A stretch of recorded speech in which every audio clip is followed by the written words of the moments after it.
Good morning, St. Francis. Good morning, people of God. It is Monday, the first day of the month of April 2024. It is Monday of Easter week. It is Easter Monday. It is the second day of the Easter season. So it is a kind of overcast day today here, the second day of Easter, as compared to the sun and the blue skies yesterday.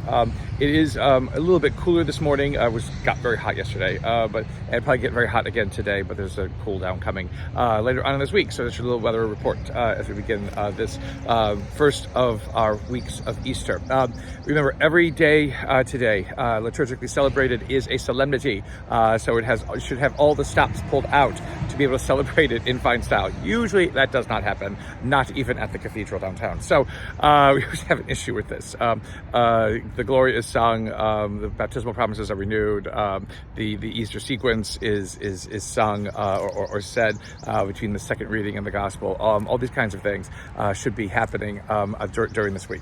And why? Well, because again, this is the new creation. This is the new week. And so this week is considered one whole day, again, of celebration in recognizing the fact that Christ is risen. So each of these days bearing the name Easter before them, Easter Monday, Easter Tuesday, Easter Wednesday.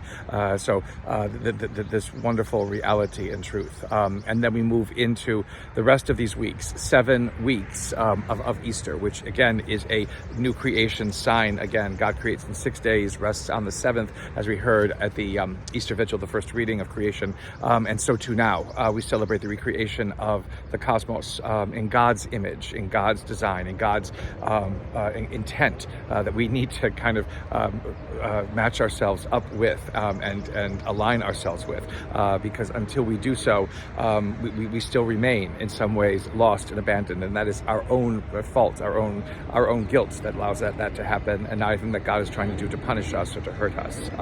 So standing in front of the Brook Noga dogwood tree, which is in bloom, very, very beautiful. And then again, over here, what seems to be a ruin from a past civilization here at St. Francis. This statue, again, is it Ignatius of Loyola? Because it's in robes, and it seems as though it could be Ignatius of Antioch. Can't get close to it because the overgrowth is just so ridiculous. Again, we still need to take care of this area. I don't know why we don't. It is ridiculous. I don't know why anybody just doesn't decide, let's do something with this. So hopefully we can find a way to kind of fix this sooner than later. But on this Easter Monday, on the second day of Easter, we begin hearing the great speeches that Peter gives right after Pentecost. So again, we move back and forth. Here all this week and all this Easter season, but going towards Pentecost, coming back from Pentecost, celebrating the resurrection appearances and things like that. So today we begin with Peter's proclamation that Jesus is risen. Again, this Jesus, again, Peter, who Peter says point blank to his to his compatriots. Again, this is not Peter recognizing himself as a Catholic and the rest of the people in Jerusalem recognizing themselves as Jews. They're all Jews. But again, Peter is opening up his heart and his mind to something that is more, and is encouraging the rest of his compatriots, the rest of his fellow citizens, his fellow Jews, to basically do the same. And so he says, you all put him to death, but God raised him.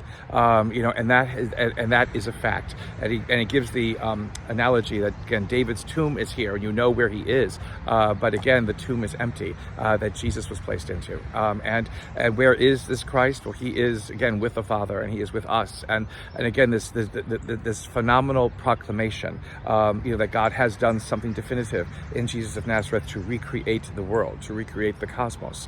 And so we celebrate, and we celebrate that. And again, Peter's encouragement again and again, not to try to look, for great proofs other than what you see and cannot see. And that should be enough in many ways.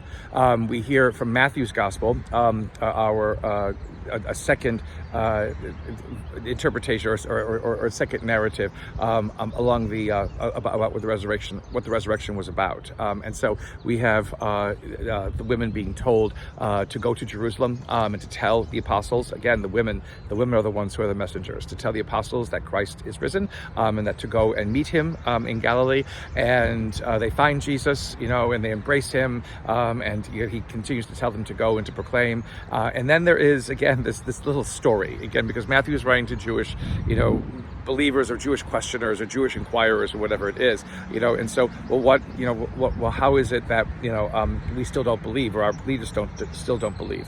And that's because, again, the story goes that the Jewish leadership bribed the soldiers with money, again, to create a lie that the body was stolen, and that's basically all there is to it. And so this is the reality they say continues to this day. Again, it's not as simple as that, and it probably did not happen like that. But again, trying to reason out through all of the confusion and everything and the wonder and the beauty of the fact that what Jesus said would come to pass did. He is raised. Life is changed forever. We are placed onto new courses of our human history, and it's up to us to believe that. It's up to us to put that in motion. It's up to us to make that, again, the center of our lives. A blessed Easter season, St. Francis and people of God. May the Lord give you his peace.